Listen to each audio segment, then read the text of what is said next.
At every school, there's a person known by everyone who is everywhere doing everything.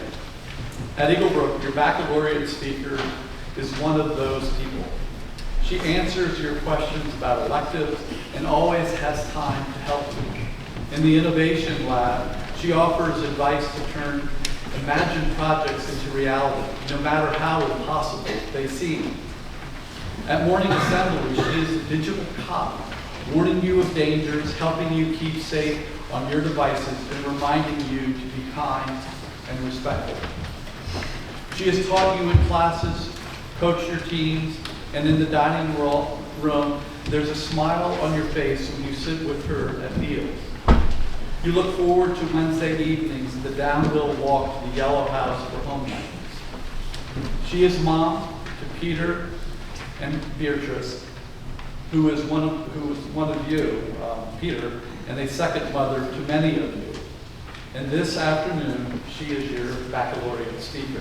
It is with great pleasure that I introduce a person who needs no introduction, Ms. Christa Lakey, baccalaureate speaker for the class of 2024.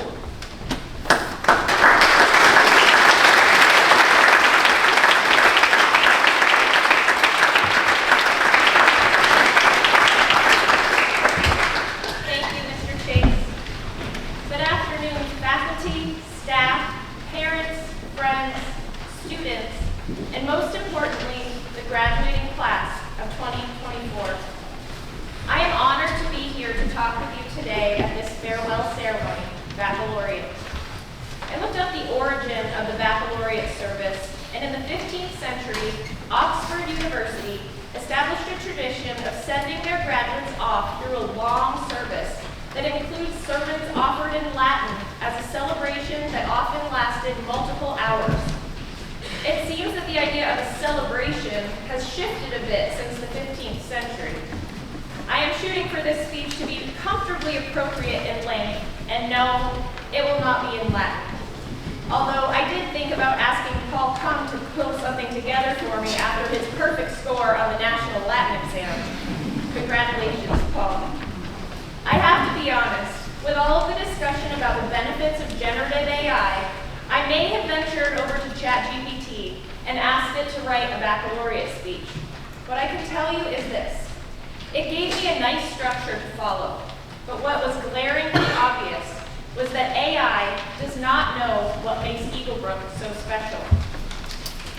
Sure, it knew that I should mention the memories that we've made here together, the values that you've learned, and the importance of applying those values and memories to your life as you move forward. So, after finding the structure of a speech on ChatGPT, I scratched that idea, changed my direction to what it is that makes Eaglebrook, Eaglebrook. AI is going to be more and more prevalent in your lives. Use it as a tool, not as a replacement for your own thoughts, ideas, and memories. I do feel lucky to give this speech today. I am honored to get to address you here in this beautiful place, because my time at Eaglebrook has allowed me to get to know all of you in so many different ways. When I think of your class, the class of 2024, I realize that I know you from many different lenses. As a member of the curriculum office, I know you from lists of names that I've entered into my EDS for sections of geometry, worldview, ceramics, and woodworking. As an administrator, I know you from weekend reports from dorm heads when there was a roommate conflict, or when you were celebrated for being positive role models and proctors in the dorms.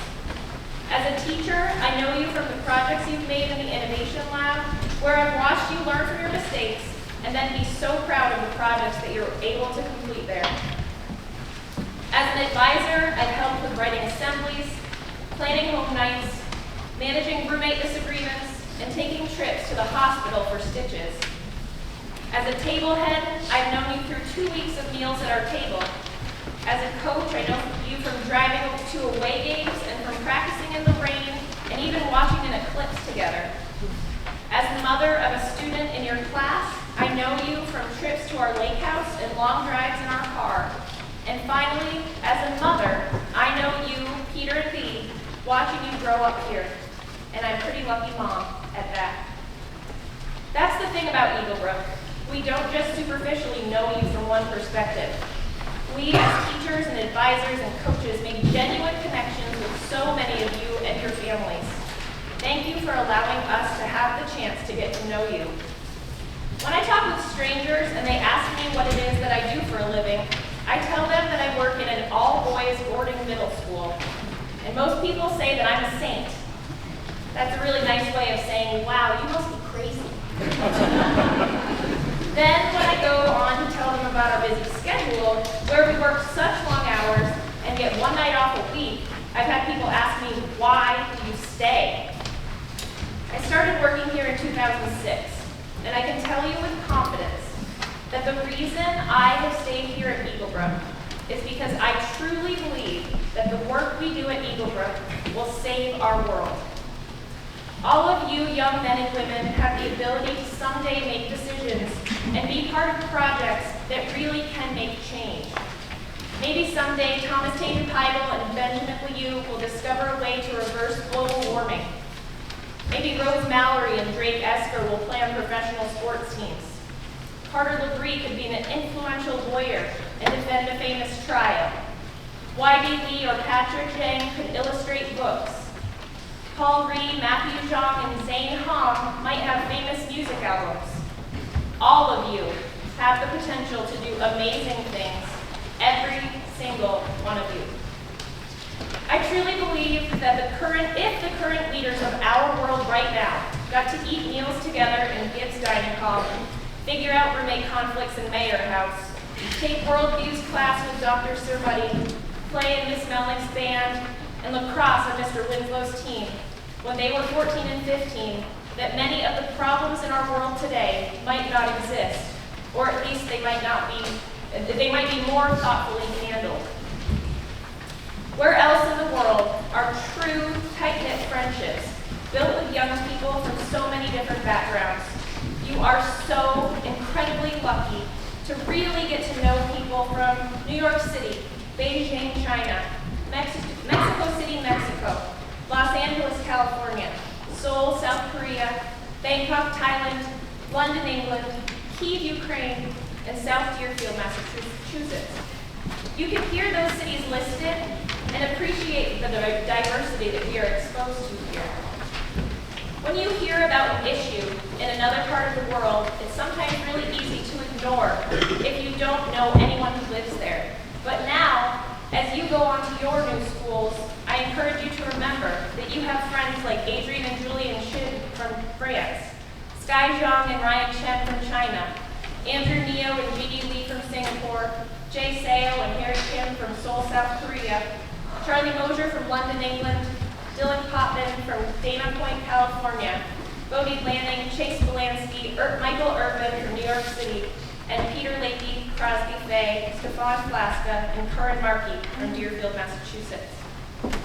When you personalize your understanding of the world through the relationships that you've built here, the world becomes more important and more personal. Humans tend to take care of the things that they find important. I encourage you all to continue to take care of one another as you become high school students, college students, and then adults in our world. That is one thing that our world can never have too many of. There will never be too many caring, thoughtful human beings. I sent a form out to all of you, and one of the questions that I asked was, how would you like to be remembered? So many of you wrote that you want to be remembered as a kind, trustworthy, positive friend. In my life, I have always found that I am happier when I maintain a positive outlook. Sometimes that is difficult to do, but some of my favorite people here at Eaglebrook also share this same beliefs. Mr. Christopher Loftus, who is leaving Eaglebrook at the end of this school year, is a person that I have always admired for his positivity and genuine belief in the magic of Eaglebrook. For so long, he has been the director of admissions. At the start of every year, the admissions team individually presents to the faculty about every single new student. Mr. Loftus is a person who sees the good in everyone, every single one of you. And this past year, Mr. Loftus worked diligently with Mrs. Martin to help you find a secondary school. Mr. Loftus, thank you so much for your positivity and your support of all of us during your time here. Best wishes to you on your next adventure. One of my hobbies is editing videos. Tomorrow, you will watch the video yearbook that I made with the help of my F-Block video editing class. I've made the video yearbook for quite a while now, and although it is a ton of work, you saw me this morning taking videos, I still do it because it is a way that I can preserve the memories that you made here in time. You will not look like a middle school boy for a whole lot longer. Many of you changed so much during your time here. Believe me, you'll continue to change. Your shoulders will broaden, you'll grow taller, your voices will drop, and you'll start to regularly need to shave. I love that in editing videos, I preserve you here and now with your friends, having fun. I can pause on your genuine smiles and line up the most exciting moment of a video with the pinnacle of a song. You can choose to edit together your memories of your life in the same way, and I think you'll be happiest if you do. One of the things that is interesting about the research on happiness is that in order to be happy, you should look for gratification in the practice of achieving your goals, not only when you reach the goal. In other words, rather than saying, I will be happy once I make this team, or once I get into this school, or once I earn this much money, you're much less likely to be happy. When I was in college, I went on a cross-country road trip out west. We visited Colorado, Utah, Arizona, New Mexico.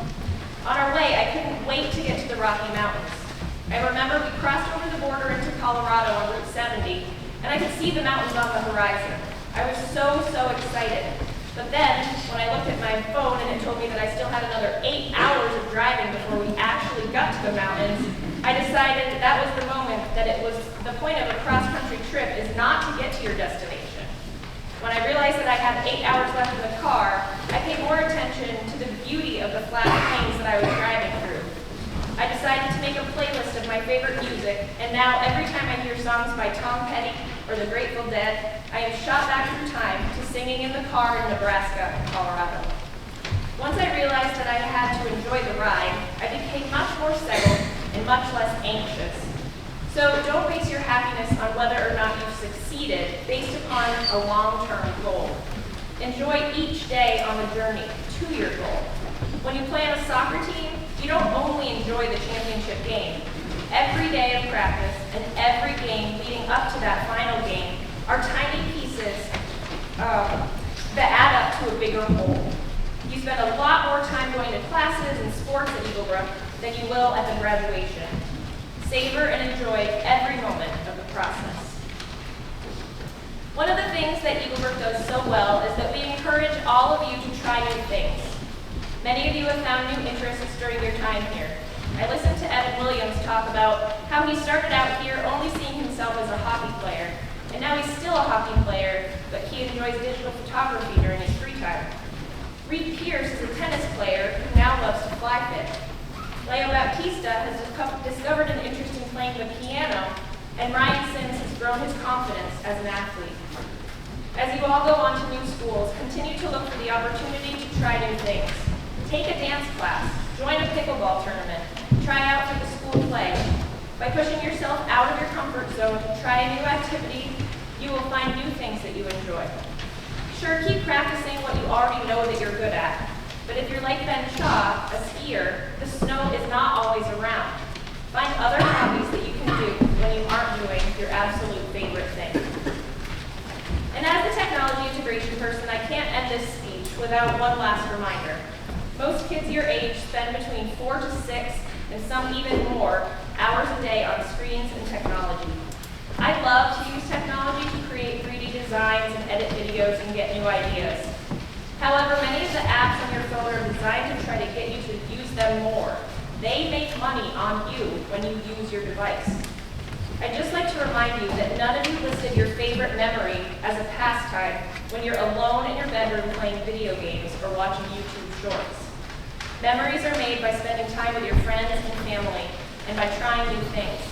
Don't waste your time not making memories.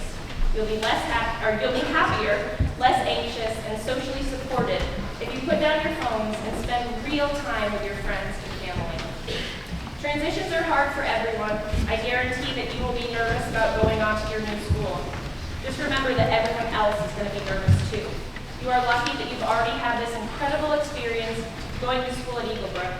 You already know how to make friends from other places. Most of you already know how to live in a community away from your families. You've learned independence, responsibility, and the value of community. Take this experience and build upon it. Don't be afraid to just be yourself. Keep doing all that you do, make us proud, and don't forget that we are always just a phone call or an email away. As Miss Blaine said yesterday, we don't talk about love enough. We love you guys. Best wishes and congratulations.